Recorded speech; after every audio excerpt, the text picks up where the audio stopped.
Assalamualaikum warahmatullahi wabarakatuh. Perkenalkan, nama saya Fadila Aulia Ardana dengan BP 1911021025,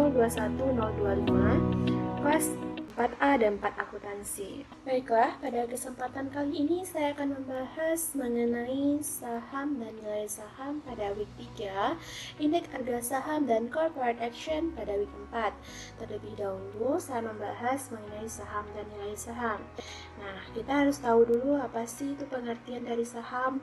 Nah, saham dapat diartikan sebagai tanda penyertaan modal seseorang atau pihak, yang mana pihak ini dapat berupa badan usaha pada suatu perusahaan atau perseroan terbatas. Nah, saham ini juga mempunyai jenis. Yang pertama itu adalah saham biasa atau dapat dikatakan dengan common stock. Disebut sebagai saham biasa karena perusahaan hanya mengeluarkan satu kelas saham saja. Yang kedua ada saham preferen atau preference stock. Nah, saham ini digunakan untuk menarik investor potensial lainnya dari saham biasa. Nah, saham preferen mempunyai hak-hak prioritas lebih dari saham biasa. Hak prioritas tersebut dapat berupa seperti hak atas dividen yang tetap dan hak terhadap aktiva jika terjadi likuidasi. Tetapi saham preferen umumnya tidak mempunyai hak veto seperti saham biasa. Baik, mari kita bahas lebih lanjut mengenai saham preferen. Nah, saham preferen mempunyai sifat gabungan atau hybrid antara obligasi dan saham biasa, seperti bond atau obligasi yang membayarkan bunga atas pinjaman. Saham preferen juga memberikan hasil yang tetap berupa dividen preferen. Seperti saham biasa dalam hal likuidasi, klaim pemegang saham preferen di bawah klaim pemegang obligasi. Seperti dijelaskan sebelumnya, bahwa saham preferen mempunyai beberapa hak. Di antaranya itu adalah hak atas dividen tetap dan hak pembayaran terlebih dahulu jika terjadi likuidasi. Oleh karena itu, saham preferen dianggap mempunyai karakteristik di tengah-tengah antara obligasi atau bond dan saham biasa. Di sini juga terdapat karakteristik dari saham preferen, yang mana karakteristik yang pertama tersebut adalah preferen terhadap dividen. Juga terbagi atas dua. Yang pertama itu pemegang saham preferen mempunyai hak untuk menerima dividen terlebih dahulu dibandingkan dengan pemegang saham biasa. Yang kedua, saham preferen juga memberikan hak dividen kumulatif, yaitu memberikan hak kepada pemegangnya untuk menerima dividen tahun-tahun sebelumnya yang belum dibayarkan sebelum pemegang saham biasa menerima dividennya. Karakteristik yang kedua itu ada preferen pada waktu likuidasi. Maksudnya gimana? Saham preferen mempunyai hak terlebih dahulu atau aktiva perusahaan dibandingkan hak yang dimiliki oleh saham biasa pada saat terjadi likuidasi. Nah, besarnya hak atas aktiva pada saat likuidasi ini adalah sebesar nilai nominal saham preferennya, termasuk semua dividen yang belum dibayarkan jika bersifat kumulatif. Selanjutnya ada juga preferen ini juga mempunyai macam saham preferen. Yang pertama itu adalah yang pertama ada saham preferen yang dikonversikan ke saham biasa atau convertible preferred stock. Maksudnya di sini, pertukaran dari saham preferen ke saham biasa tidak menimbulkan keuntungan atau kerugian di perusahaan emiten. Nah, di perusahaan emiten, nilai yang dicatat untuk saham-saham ini adalah sebesar nilai nominalnya, dan selisih yang diterima berbeda dengan nilai nominal yang dicatat sebagai rekening agio saham atau paid in capital in excess of fair value. Nah, misalnya di sini sebanyak 1000 lembar saham preferen dengan nilai nominal 10.000 dikonversikan menjadi 5.000 lembar saham biasa, nilai nominalnya menjadi 1.000. Karena yang diperhitungkan dalam pencatatan perusahaan adalah nilai nominal. Maka dengan adanya pertukaran ini, jumlah saham preferen yang dicatat dikurangi sebesar 10 juta dikurang 10.000 dikali dengan 10.000, dan saham biasa ditambah sebesar 5 juta dari 5.000 dikali 1.000. Terjadilah selisih sebesar 5 juta yang dicatat sebagai agio saham biasa. Selanjutnya, macam saham preferen selanjutnya adalah saham preferen yang ditembus atau callable preferred stock. Di sini, bentuk lain dari saham preferen adalah memberikan hak kepada perusahaan yang mengeluarkan untuk membeli kembali saham ini dari pemegang saham pada tanggal tertentu di masa mendatang dengan nilai tertentu. Nah, harga tembus saat ini biasanya lebih tinggi dari nilai nominal saham pada umumnya. Macam yang ketiga adalah saham preferen dengan tingkat dividen yang mengambang atau floating atau adjustable rate preferred stock. Nah, saham preferen ini tidak membayar dividen secara tetap, tetapi tingkat dividen yang dibayar tergantung dari tingkat return dari sekuritas Treasury bill. Saham preferen tipe baru ini cukup populer sebagai investasi jangka pendek untuk investor yang mempunyai kelebihan kas. Selanjutnya kita bahas mengenai saham biasa. Nah, jika perusahaan hanya mengeluarkan satu kelas saham saja, saham ini biasanya dalam bentuk saham biasa atau common stock. Nah, pemegang saham ini adalah pemilik dari perusahaan yang mewakilkan kepada manajemen untuk menjalankan operasi perusahaannya. Sebagai pemilik perusahaan, juga mempunyai hak pemegang atas saham biasa. Apa saja sih haknya? Di antaranya itu yang pertama adalah hak kontrol. Nah, hak kontrol ini pemegang saham biasa mempunyai hak untuk memilih dewan direksi. Ini berarti bahwa pemegang saham mempunyai hak untuk mengontrol siapa saja yang akan memimpin perusahaannya. Nah, pemegang saham ini dapat melakukan hak kontrolnya dalam bentuk dalam bentuk veto dalam pemilihan direksi di rapat tahunan pemegang saham, atau memveto pada tindakan-tindakan yang membutuhkan persetujuan pemegang saham. Yang kedua, hak menerima pembagian keuntungan. Nah, sebagai pemilik perusahaan, pemegang saham biasa berhak mendapatkan bagian keuntungan perusahaan. Tidak semua laba dibagikan dari keuntungan perusahaan dan tidak semua laba juga melainkan sebagian laba ditanamkan kembali ke dalam perusahaan. Hak yang ketiga adalah hak preemptif, yang mana hak ini adalah hak untuk mendapatkan presentasi pemilikan yang sama jika perusahaan mengeluarkan tambahan lembar saham. Nah, jika perusahaan mengeluarkan tambahan lembar saham, maka jumlah saham yang beredar akan lebih banyak dan akibatnya presentasi pemilikan pemegang saham yang lama akan turun. Selanjutnya adalah saham Treasury. Saham Treasury atau yang disebut dengan Treasury Stock adalah saham milik perusahaan yang sudah pernah dikeluarkan dan beredar yang kemudian dibeli kembali oleh perusahaan untuk dipensiunkan, tetapi disimpan sebagai Treasury perusahaan. Perusahaan emiten kembali membeli saham beredar sebagai saham Treasury dengan alasan sebagai berikut. Yang pertama adalah akan digunakan dan diberikan kepada masing-masing manajer atau karyawan-karyawan di dalam perusahaan sebagai bonus kompensasi dalam bentuk saham, meningkatkan volume perdagangan di pasar modal dengan harapan meningkatkan nilai pasarnya. Yang ketiga, memberikan sinyal kepada pasar bahwa harga saham tersebut murah sehingga perusahaan mau membelinya kembali. Yang keempat, mengurangi jumlah lembar saham yang beredar untuk menaikkan laba berlembarnya. Yang kelima, alasan khusus lainnya yaitu dengan mengurangi jumlah saham yang beredar sehingga dapat mengurangi kemungkinan perusahaan lain untuk menguasai jumlah saham secara mayoritas dalam rangka pengambilan alih tidak bersahabat atau hostile takeover. Selanjutnya saya akan membahas mengenai nilai saham. Yang pertama, nilai buku dan nilai-nilai yang berhubungan. Untuk menghitung nilai buku suatu saham, beberapa nilai yang berhubungan dengannya perlu diketahui. Nah, nilai-nilai ini diantaranya adalah nilai nominal atau par value, agio saham atau additional paid in capital atau in excess of par value.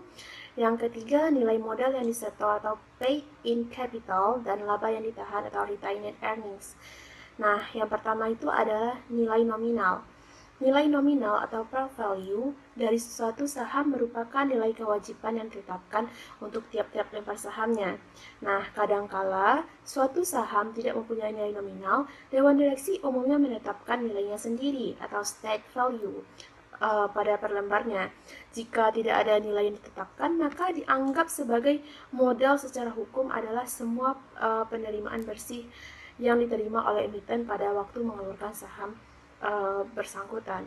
Yang kedua adalah agio saham. Agio saham atau additional paid in capital atau in excess of par value, yang merupakan selisih yang dibayar oleh pemegang saham kepada perusahaan dengan nominal sahamnya.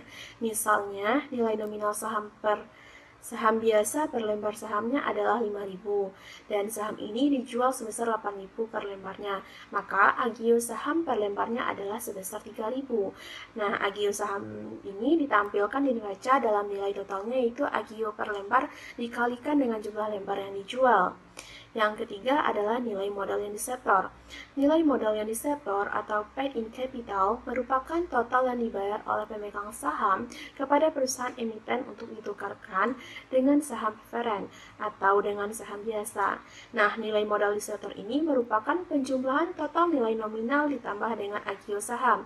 Jika perusahaan mengeluarkan dua kelas saham, yaitu saham preferen dan saham biasa, saham preferen disajikan terlebih dahulu, diikuti oleh saham biasa di neraca untuk menunjukkan urutan haknya. Yang keempat adalah laba ditahan atau retained earnings, yang merupakan laba yang tidak dibagikan kepada pemegang saham. Laba yang tidak dibagi ini diinvestasikan kembali ke perusahaan lagi sebagai sumber dana internal. Nah, laba ditahan ini dalam penyajiannya di neraca menambah total laba yang disetor. Yang kelima adalah nilai buku atau book value, yang mana nilai buku atau book value per lembar ini menunjukkan aktiva bersih atau net asset yang dimiliki oleh pemegang saham dengan nilai satu lembar saham. Karena aktiva bersih adalah sama dengan total ekuitas pemegang saham, maka nilai buku per lembar saham adalah total ekuitas dibagi dengan jumlah saham yang beredar, yang mana dapat dirumuskan dengan nilai buku per lembar sama dengan total ekuitas dibagi dengan jumlah saham yang beredar. Nah, sebagai contoh, suatu perusahaan mengotorisasi untuk menerbitkan saham biasa sebanyak 10 juta lembar dengan nilai nominal 5.000 pada tanggal 18 Februari tahun ini, perusahaan mengeluarkan sebanyak 800 lembar saham. Nah, maksudnya di sini 800 lembar saham biasa dengan harga 8.000 per lembarnya.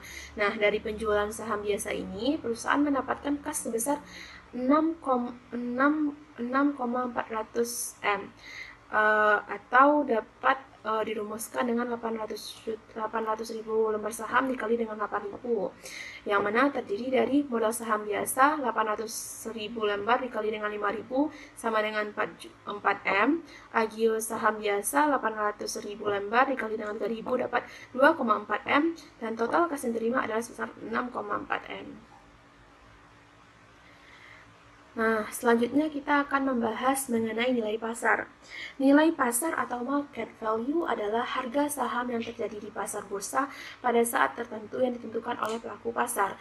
Nah, nilai pasar ini ditentukan oleh permintaan dan penawaran saham yang bersangkutan di pasar bursa. Yang ketiga adalah nilai intrinsik. Nilai intrinsik ini sebenarnya disebut dengan nilai fundamental atau fundamental value. Ada dua macam analisis yang digunakan untuk menentukan nilai sebenarnya dari saham ini adalah analisis sekuritas fundamental atau fundamental security analysis atau analisis perusahaan company analysis. Analisis fundamental menggunakan data fundamental, yaitu data yang berasal dari keuangan perusahaan, misalnya adalah laba, dividen yang dibayar, penjualan, dan lain sebagainya. Sedangkan analisis teknis menggunakan data pasar dari saham, misalnya adalah harga dan volume transaksi saham. Untuk menentukan nilai dari saham untuk analisis fundamental, ada dua pendekatan untuk menghitung nilai intrinsik saham, yaitu dengan pendekatan nilai sekarang atau present value approach dan pendekatan PER ratio approach. Yang pertama adalah pendekatan nilai sekarang. Pendekatan nilai sekarang disebut juga dengan metode kapitalisasi laba karena melibatkan proses kapitalisasi nilai-nilai masa depan yang didiskontokan menjadi nilai sekarang. Nah, dengan rumus P0 sama dengan sigma arus kas 1 ditambah dengan K dalam pangkat T. Maksudnya di sini adalah P0 nilai sekarang dari perusahaan atau value of the firm. T periode waktu ke T dan dari T1 sampai sekian. K adalah suku bunga diskonto atau discount rate atau tingkat pengembalian yang diinginkan. Yang B-nya adalah pendekatan PER. Pendekatan PER maksudnya di sini adalah price earning ratio atau disebut juga dengan pendekatan earning multiplier. Price earning ratio menunjukkan rasio dari harga saham terhadap earnings. Ratio ini menunjukkan seberapa besar investor menilai harga dari saham terhadap kelipatan earnings. Misalnya nilai PER ini adalah 5, maka ini menunjukkan bahwa harga saham merupakan kelipatan dari 5 kali earning perusahaan. Contohnya, harga pasar dari suatu saham adalah sebesar 20.000. Laba bersih yang diperoleh perusahaan diperkirakan konstan dari tahun ke tahun adalah sebesar 5.000 per lembar per tahunnya. Maka besarnya PER-nya adalah sebesar 20.000 dibagi dengan 5.000, maka dapat 4 kali. Baiklah, selanjutnya saya akan membahas mengenai indeks harga saham dan corporate action. Nah, jenis yang pertama itu ada jenis indeks harga saham. Indeks saham adalah harga saham yang dinyatakan dalam indeks. Indeks saham ini digunakan untuk tujuan analisis dan menghindari dampak negatif dari penggunaan harga saham dalam rupiah. Corporate action yang dilakukan oleh perusahaan dapat merusak analisis apabila menggunakan harga saham dalam rupiah tanpa dikonversi terlebih dahulu.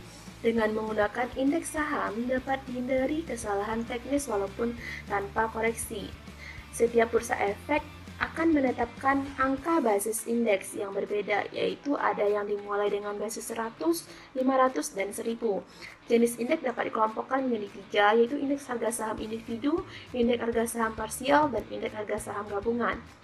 Langsung saja kita bahas yang pertama itu adalah indeks harga saham individu. Nah, ketika pertama kali saham dicatat di bursa efek, yaitu pada pagi hari sebelum perdagangan di bursa dimulai, saham tersebut sudah punya harga, yaitu harga yang dibayar oleh investor di pasar perdana atau harga perdana. Pada umumnya, harga perdana tercantum dalam prospektus yang merupakan harga tetap yang harus dibayar oleh investor tanpa ditambah dengan biaya transaksi. Nah, investor yang membeli saham di pasar perdana dan kemudian menjual sahamnya di bursa efek pasti ingin mengetahui persentase kenaikannya. Oleh karena itu, harga perdana digunakan sebagai nilai pasar atau unit base value dalam menghitung indeks harga saham. Nah, apabila terjadi corporate action, misalnya split, pembagian saham bonus atau dividen saham, maka nilai dasar harus disesuaikan. Perhitungan indeks harga saham individu dapat dilakukan dengan rumus sebagai berikut. IHSI atau indeks harga saham individu sama dengan jumlah saham yang beredar dikali dengan harga pasar dibagi dengan jumlah saham beredar dikali dengan nilai dasar, atau dapat disingkat dengan rumus IHSI indeks harga saham individu sama dengan harga pasar per unit 100 dibagi dengan nilai dasar per unitnya.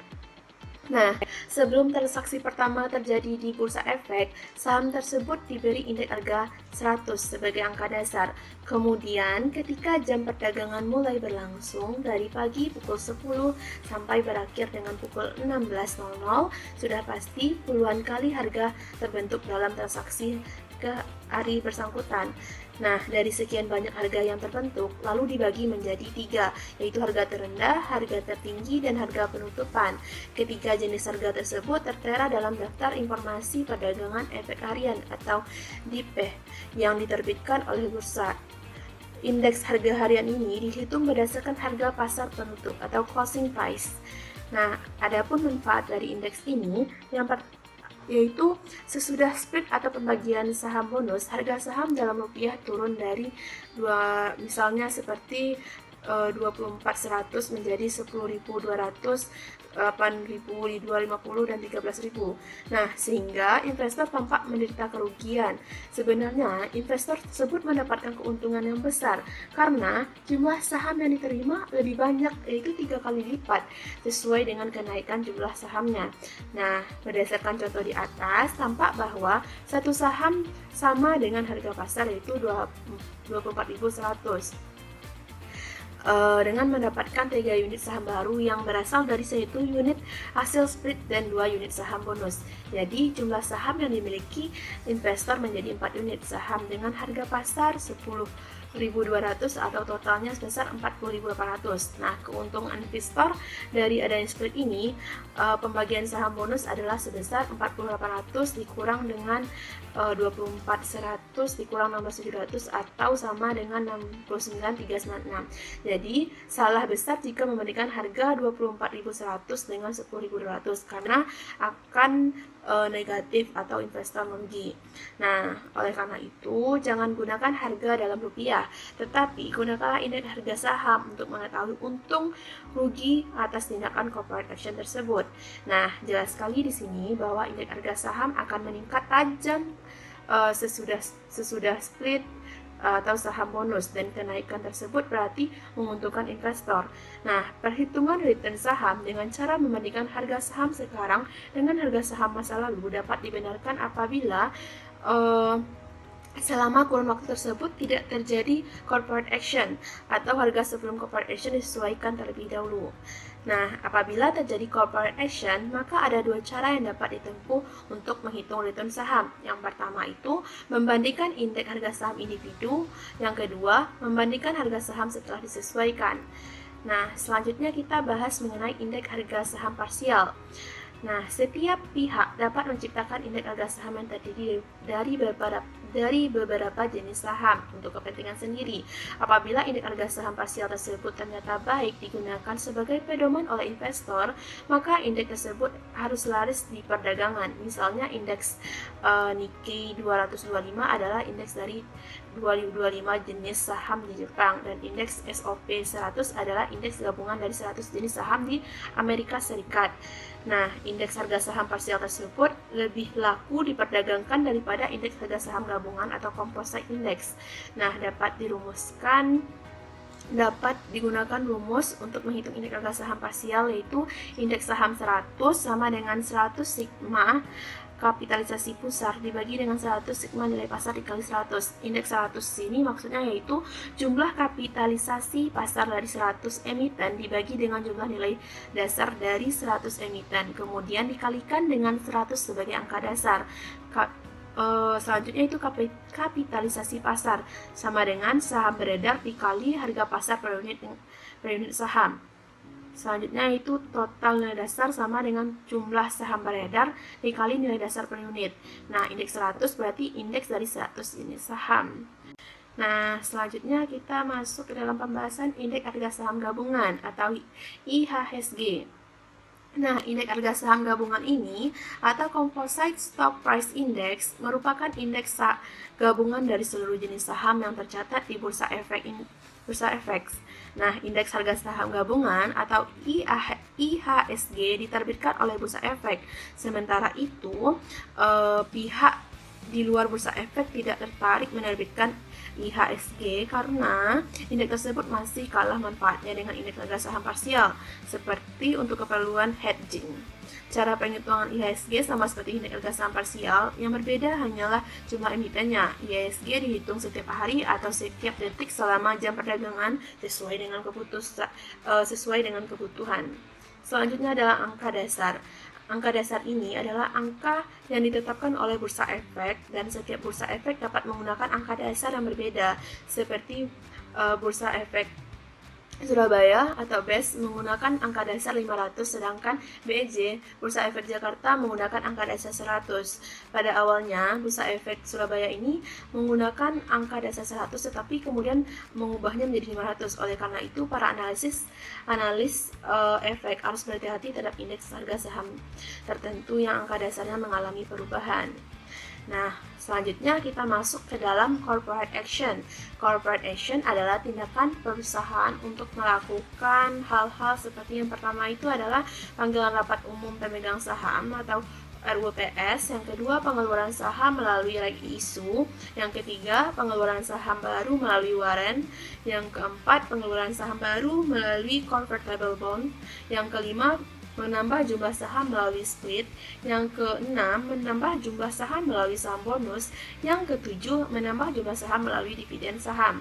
Nah, dari ketujuh tindakan corporate action tadi, maka dari ketujuh tindakan corporate action yang di atas yang telah disebutkan tadi, maka dapat mempengaruhi indeks harga saham real adalah nomor 2 dan nomor 7, yaitu pengeluaran saham baru melalui right issue dan menambah jumlah saham melalui dividen saham, karena dapat mempengaruhi harga saham di pasar. Sedangkan tindakan nomor 2 sampai dengan nomor 4 juga mempengaruhi indeks harga saham teoritis karena total nilai dasar dari nilai dasar per saham berubah.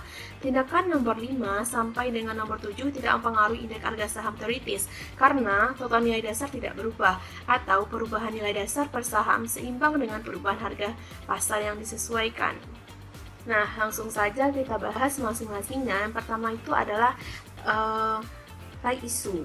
Penerbitan right issue.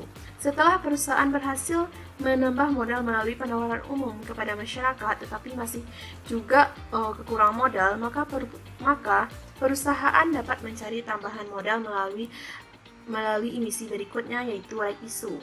Nah, namun saham baru tersebut harus ditawarkan terlebih dahulu kepada para pemegang saham yang sudah ada sebelum ditawarkan kepada masyarakat umum. Pemegang saham lama mendapatkan hak untuk membeli saham baru itu terlebih dahulu, yang disebut dengan preemptive right. Bukti right diberikan secara gratis kepada para pemegang saham lama dan hanya membayar sebesar harga pelunasan atau strike price pada saat ditukarkan dengan saham baru. Apabila pemegang saham lama tidak ingin menukarkan bukti right dengan saham baru, maka bukti right tersebut dapat dijual di bursa efek melalui kantor broker efek. Pelaksanaan penukaran bukti right ini dengan saham baru harus dilakukan sebelum 6 bulan sejak diterbitkan. Selanjutnya adalah penerbitan waran. Waran sangat mirip dengan right issue, yaitu pemegang saham lama berhak untuk membeli saham baru pada harga tertentu dan pada waktu tertentu. Hak tersebut diberikan kepada pemegang saham lama secara cuma-cuma. Hanya saja pada waktu akan ditukarkan dengan saham baru harus membayar sejumlah harga yang sudah ditetapkan ketika waran diterbitkan. Pemegang waran akan menukarkan dengan saham baru apabila harga pasar saham sudah berada di atas strike price. Pemegang waran dapat terus memegang waran sampai kenaikan harga pasar saham jauh lebih besar sepanjang belum jatuh tempo. Nah, untuk mendapatkan keuntungan lebih besar jika saham yang bersangkutan termasuk jenis saham blue chip yang sudah dibahas sebelumnya. Selanjutnya itu penerbitan convertible bonds. Seperti halnya dengan right issue dan waran, convertible bonds juga dapat mengubah jumlah modal di sektor agio saham ekuitas dan jumlah saham. Cara perhitungan penyesuaian indeks harga saham dan penyesuaian harga saham pada saat penukaran convertible bond dengan saham baru sama seperti right issue. Dan selanjutnya adalah tindakan split atau pemecahan saham dilakukan dengan beberapa alasan tergantung pada tujuan split. Tujuan split apakah misalnya untuk memperbanyak jumlah saham atau split up atau itu untuk memperkecil jumlah saham atau split down. Jika harga saham di pasar dianggap terlalu tinggi dibandingkan dengan harga saham lainnya, maka dapat dilakukan split up. Selanjutnya adalah penerbitan saham bonus. Saham bonus adalah saham yang berasal dari kapitalisasi agio saham. Sementara itu, agio saham berasal dari selisih antara harga jual saham dan antara harga nominal saham. Saham bonus diberikan kepada pemegang saham lama secara gratis. Yang selanjutnya adalah penerbitan dividen saham. Dividen saham dari kapitalisasi laba ditahan. Dividen saham memiliki nominal yang sama dengan saham yang ada. Akan tetapi dikonversi dengan harga pasar dan harga konversi minimum sama dengan harga nominalnya apabila harga pasar berada di bawah nilai nominal. Nah, pengeluaran dividen saham akan menaikkan jumlah saham dan modalisator, tetapi total ekuitas tidak berubah. Baiklah, hanya itu yang dapat saya sampaikan pada kesempatan kali ini. Apabila ada kesalahan, mohon dimaafkan. Saya akhiri dengan Assalamualaikum warahmatullahi wabarakatuh.